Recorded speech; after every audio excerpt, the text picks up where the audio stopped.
Well guys, welcome back to my channel. आज हम इस वीडियो के अंदर हम बात करने वाले हैं इंडिकेटर्स फॉर स्विंग ट्रेडिंग।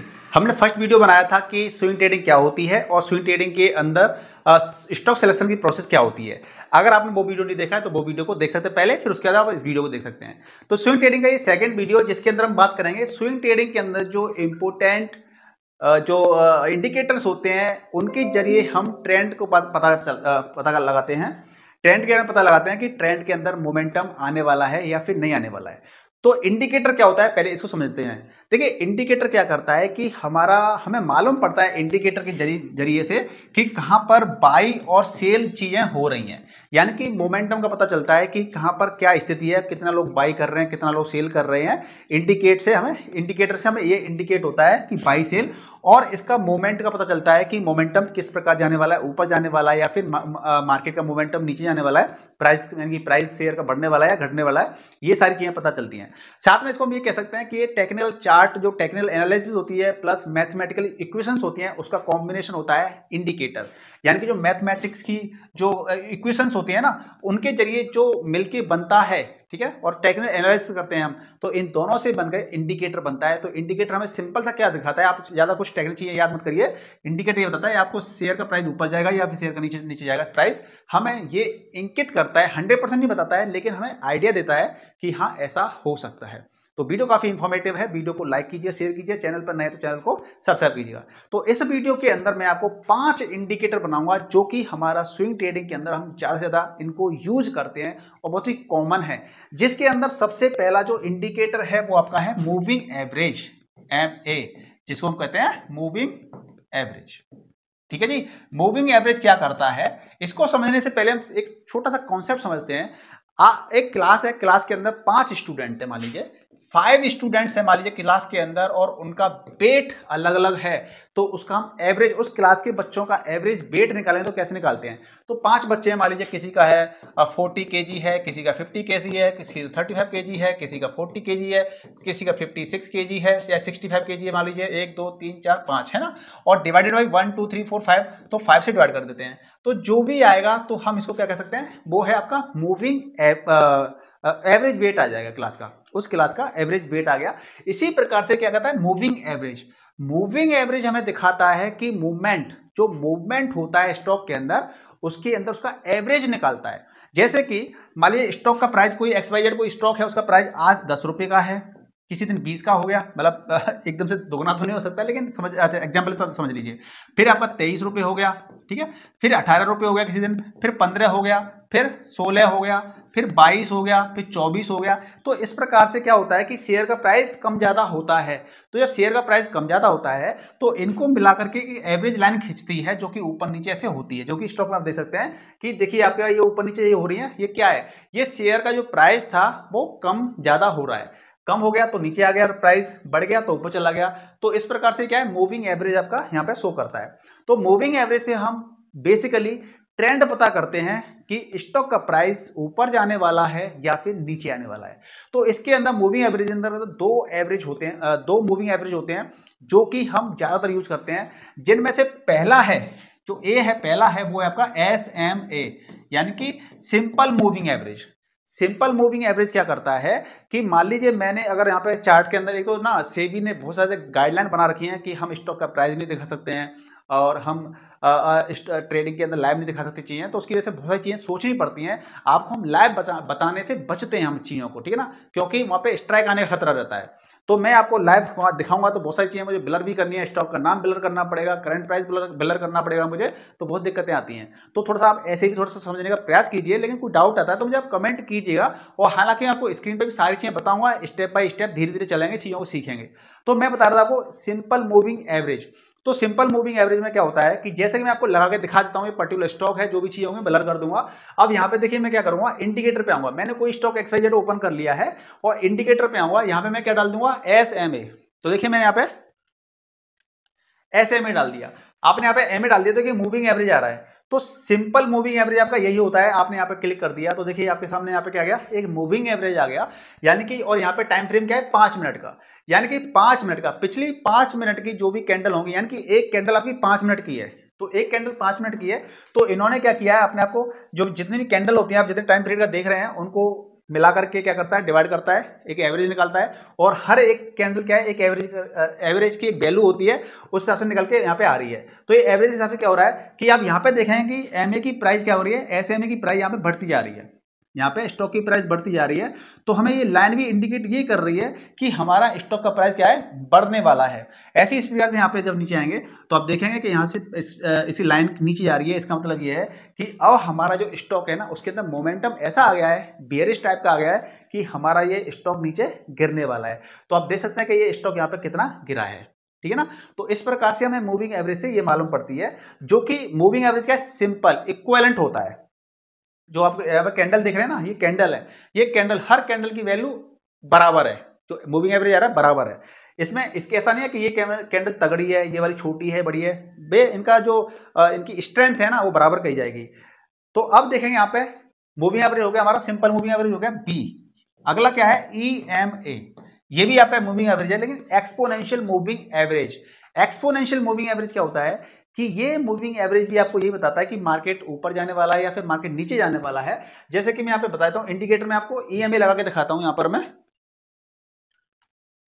यहाँ पे देखिए EMA आ गया, तो मूविंग एवरेज एक्सपोनेंशियल पे क्लिक किया तो मेरे पास दूसरी लाइन आ गई एक और, लेकिन अब कंफ्यूजन हो रहा है तो मैं क्या करता हूँ, सिंपल मूविंग एवरेज को हटा देता हूँ यहाँ से, या फिर उसका मुझे कलर चेंज करना पड़ेगा। देखिए अब इसके अंदर क्या हो रहा है कि 5 मिनट का टाइम फ्रेम है मेरे पास। तो देखिए अब आप देखने वाले हैं, यहाँ पर देखने वाले हैं, मान लीजिए तो यहाँ पे देखने वाले हैं, तो अब मैं यहाँ पे बोलूँ कि मूविंग एवरेज जो आ रहा है तो इसकी कैंडल की स्ट्रेंथ ज़्यादा है कि इस वाली की ज़्यादा है। जब आप यहाँ पर चीज़ों को देख रहे हैं तो इससे जस्ट पहले वाली कैंडल है ना, उसकी स्ट्रेंथ बहुत ज़्यादा है, फिर जस्ट उससे पहले वाली कैंडल है उसकी स्ट्रेंथ थोड़ी सी कम है, फिर उससे पहले वाली कैंडल की स्ट्रेंथ और कम है। यानी कि अगर आप बिलीव करना चाहेंगे कि भैया कैंडल स्टिक में कैंडल ये वाली स्ट्रांग है कि ये वाली है, तो जो उसकी कहते हैं ना एक अथॉरिटी आपकी इस कैंडल की ज़्यादा है, यहाँ पर वाली कैंडल की कम है। क्योंकि एक्सपोनेंशियल मूविंग एवरेज में क्या करता है कि यहाँ से उसकी अथॉरिटी कम होती चली जाती है, हम किस पर ट्रस्ट करें ऐसे। और लेकिन moving average, simple moving average में क्या है, हर कैंडल की अपनी एक स्ट्रेंथ है। अगर यहाँ पे मोमेंटम दिखा रहा है कि नीचे जा रहा है तो यस हाँ, मार्केट और नीचे जा सकता है, ये इसकी स्ट्रेंथ दिखा रहा है कि रीसेंट कैंडल की अगर स्ट्रेंथ नीचे जाने की है तो यस मार्केट और ज्यादा नीचे जा सकता है। तो इस प्रकार से हमारा क्या हो गया, हमारा पहला हो गया मूविंग एवरेज, जो कि हम कैंडल स्विंग ट्रेडिंग के अंदर ज्यादातर हम यूज करते हैं। अगला दोस्तों क्या है, सेकेंड नंबर पे क्या है, बॉलिंजर बैंड। देखिए बॉलिंजर बैंड क्या करता है कि इसके बॉलिंजर बैंड के जरिए हम ये जानने का प्रयास करते हैं कि हम ओवरबॉट स्थिति में हैं क्या ओवरसोल्ड स्थिति में हैं। क्योंकि देखिए यहाँ पे 3 लाइनें होती हैं, जैसे कि कोई भी बनेगी लाइन तो ऐसे बनती है, 3 बनती है। अगर आपका ग्राफ यहाँ पे चल रहा है चार्ट पैटर्न, तो ये दिखा रहा है कि आपका यहाँ पर ओवरसोल्ड स्थिति में हो आप, यानी कि बिकवाली ज्यादा हो चुकी है, ओवरसोल्ड में चल रहे हो आप। ये एवरेज होता है यहाँ पर, ये ठीक है जी, ये एवरेज दिखाता है बीच वाली लाइन को। और ये जो ऊपर वाली लाइन है, अगर आपकी कैंडल स्टिक होती हैं, कैंडल स्टिक अगर इसको क्रॉस करती हैं तो आप ओवरबॉट की स्थिति में होते हो, यानी कि लोगों ने खरीदारी भरपूर की है, यानी कि धुआंधार लोग बाई करते जा रहे हैं, तो ये ओवरआउट की स्थिति है। अब इसी चीज को हम अगर हम लाइव एग्जांपल में देखें तो यहाँ इंडिकेटर पे क्लिक करेंगे और बॉलिंजर बैंड डाल देंगे। देखिए बॉलिंजर बैंड आ गया है और मैं इसको बंद कर देता हूं, और यहाँ पे जो EMA था इसको क्रॉस बंद कर देता हूं। तो आप देख सकते हैं यहाँ पर कि बीच वाली लाइन क्या दिखा रही है, एवरेज दिखा रही है। नीचे वाली लाइन आप देख सकते हैं कि हमारे जो प्राइस जो कैंडलस्टिक पैटर्न है वो आपका प्राइस एक्शन है वो नीचे आ रहा है यहाँ पर, यानी कि हम ओवरसोल्ड की स्थिति में हैं। और जब ये देखिए यहाँ पर देखेंगे इस लाइन से ऊपर, यानी कि इस ग्रीन कैंडल ने इस अपर वाले बैंड को, अपर बैंड को क्रॉस कर दिया है, इसका मतलब ये है कि हम ओवरबॉट की स्थिति में आ गए हैं, और बीच वाली कंडीशन दिखा रही है आपकी एवरेज दिखा रही है। तो ये कंडीशन आपकी दिखाता है, ठीक है। इसके बाद में हमारा जो अगला है, अगला एक वॉल्यूम भी है, तो चलो वॉल्यूम भी इसी में दिखा देता हूं आपको। आप नीचे देखेंगे वॉल्यूम, देखिए वॉल्यूम यहाँ पे लगा हुआ है इधर, वॉल्यूम बाय डिफॉल्ट अपने लगाया जाता है, आप इसको उठा भी सकते हैं और लगा भी सकते हैं। वॉल्यूम आप देखेंगे यहाँ पे, देखिए नॉर्मल चल रहा है, लेकिन यहाँ पे वॉल्यूम एकदम से बढ़ गया। इसका मतलब क्या है कि यहाँ वॉल्यूम एकदम से बढ़ गया है, इसका मतलब ये है कि यहाँ पर लोग, यानी कि जो बायर और सेलर हैं वो एक्टिव हो गए हैं, वो कुछ ना कुछ कर रहे हैं वहाँ पे, यानी कि या तो ज़्यादा बाई कर रहे हैं या फिर ज़्यादा सेल कर रहे हैं। इसी प्रकार से नॉर्मल चल रहा था, यहाँ पर आप देखेंगे यहाँ पे क्या किया है, रेड कैंडल बनी है बड़ी बड़ी 2, यानी कि यहाँ पे जो सेलर है उन्होंने बिकवाली बहुत ज़्यादा की है ना, इसलिए आपकी रेड बन रही है।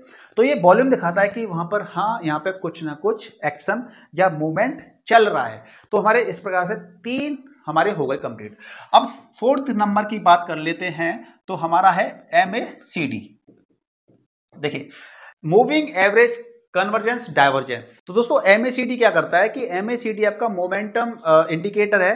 ये दो जो मूविंग एवरेज होते हैं उनके बीच में क्या करता है कि बाई सेल की रिकमेंडेशन देता है कि भैया हमें इस स्टॉक के अंदर कहां पर बाई करना है और कहां पर सेल करना है। हालांकि मैं आपको इस वीडियो के अंदर आपको एक रफ आइडिया बता रहा हूं। हम एक एक इंडिकेटर को लेकर के प्रॉपर तरीके से स्विंग ट्रेडिंग के अंदर एग्जांपल लेकर के हम वीडियो बनाएंगे, तो आप प्रॉपर तरीके से इनके बारे में डिटेल में सीखेंगे विद टाइम फ्रेम, कि टाइम फ्रेम के साथ में इनका अलग अलग क्या स्टाफ चेंज हो जाता है, ठीक है ना। तो डिटेल में इन चीजों को हम सीखेंगे। तो MACD आ गया। अगर हम फिफ्थ की बात कर लेते हैं, RSI क्या होता है? Relative strength index. ये रिलेटिव स्ट्रेंथ इंडेक्स बताता है स्पीड एंड जो प्राइस में मूवमेंट का चेंज आता है उसके बारे में बताता है। कि हम मान लीजिए कोई अगर गाड़ी चला रहे हैं, एक्टिवा चला रहे हैं, कोई बाटा जो भी गाड़ी, मेरे पे एक्चुअली एक्टिवा है, मैं एक्टिवा यूज करता हूँ इसलिए मैं एक्टिवा ज़्यादा बोलता हूँ एग्जांपल में। हम कोई गाड़ी चला रहे हैं तो स्टार्टिंग में हमको उसको रेस देते हैं, धीरे धीरे रेस देते हैं। जब स्पीड पकड़ना स्टार्ट हो जाती है तो फिर थोड़ी सी रेस देने से गाड़ी मोमेंटम चलता रहता है, ज़्यादा पावर नहीं लगानी पड़ती है, गाड़ी चलती रहती है। लेकिन जब एकदम से कोई आगे आ जाता है तो हम ब्रेक लगा देते हैं, गाड़ी एकदम से झटके से रुक जाती है। तो RSI हमें क्या बताता है कि मान लीजिए स्टार्टिंग में कोई स्टॉक चलना स्टार्ट कर दिया है, जो चलना स्टार्ट कर दिया फिर रफ्तार पकड़ लेता है। फिर अगर एकदम से स्टॉक इसका डायरेक्शन चेंज हो गया, यानी कि जब एकदम से गाड़ी चल रही थी और एकदम से इसका डायरेक्शन चेंज हो गया, इसका मतलब ये है कि स्टॉक गिर सकता है या गिरने वाला है, ठीक है ना। तो ये स्टॉक फिर क्या करेगा, नीचे आ जाएगा, फिर दोबारा से स्पीड पकड़ेगा और फिर ऊपर चला जाएगा। तो इसके अंदर कुछ लेवल्स होते हैं जो कि नॉर्मली क्या होता है, एक 70 होता है और एक 30 होता है। अगर 30 लेवल के पास में है, इसका मतलब ये बोला जाता है कि हमारा जो स्टॉक चल रहा है वो ओवरसोल्ड कंडीशन में चल रहा है। और अगर 70 से ऊपर है या 70 के नियर बाई है तो ओवरबॉट कंडीशन में चल रहा है, ठीक है ना। एग्जाम्पल के तौर पे आपको मैं दिखा देता हूं। यहाँ पर इंडिकेटर में जाऊंगा और यहाँ पे क्या कर दूंगा, RSI। देखिए RSI रिलेटिव स्ट्रेंथ इंडेक्स मैंने यहाँ पे क्लिक कर दिया है। तो आप देखेंगे यहाँ पर नीचे देखेंगे कि देखिए 70 वाली लाइन ये रही और 30 वाली लाइन ये रही नीचे। अब आप देखेंगे यहाँ पर 30 लाइन से नीचे ही है, यानी कि ओवरसोल्ड कंडीशन में चल रहा है ये पर्टिकुलर स्टॉक। और अगर ये इसको टच कर रहा है तो आप देखेंगे कि ये क्या है, ये ओवरबॉट कंडीशन चल रहा है, ओवरबॉट कंडीशन चल रहा है, यानी कि आप देखें तो ओवरबॉट कंडीशन चल रहा है। इसकी सेटिंग को हम चेंज भी कर सकते हैं। अब इस सेटिंग को हम कितना रखते हैं, क्या है 70 और देखिए 50 रखा है, 30 रखा है। तो ये अब इस कंडीशन को हम चेंज क्या करते हैं, अपने अकॉर्डिंग क्या रखनी चाहिए, इन सारे बिंदुओं पर हम चर्चा करेंगे। एक एक करके पर्टिकुलर एक एक इंडिकेटर को लेकर के हम एक एक स्विंग ट्रेडिंग का वीडियो बनाएंगे और विद एग्जांपल समझने का प्रयास करेंगे। तो सारी चीजें हम डिटेल में धीमे धीमे सीखेंगे। तो मुझे लगता है कि आप भी इस वीडियो से काफी कुछ सीखे होंगे। ये एक तरह से बिगिनर्स के लिए है कि जो बिगिनर स्टार्टिंग करना चाहते हैं स्विंग ट्रेडिंग से, तो धीरे धीरे स्टार्ट करेंगे ना तो ज्यादा अच्छा रहेगा। एक ही वीडियो के अंदर जब सारी चीजें हो जाती हैं तो हम चीजों को ज्यादा ग्रैब नहीं कर पाते हैं, चीजों को पकड़ नहीं पाते हैं। तो धीमे धीमे करके सीखेंगे चीजों को तो बहुत ही आसानी से हम चीजों को सीख सकते हैं, समझ सकते हैं। छोटे छोटे टर्म लेके सीखेंगे जिससे कि आप एक स्विंग ट्रेडर, एक बेहतर स्विंग ट्रेडर बन पाए। तो मुझे उम्मीद है कि आपको वीडियो पसंद आएगा। पसंद आए तो इस वीडियो को लाइक कर दीजिए, शेयर कर दीजिए और चैनल पर नए तो चैनल को सब्सक्राइब कर लीजिए। मिलते हैं नेक्स्ट वीडियो में, तब तक गुड बाय, टेक केयर, जय हिंद, जय भारत।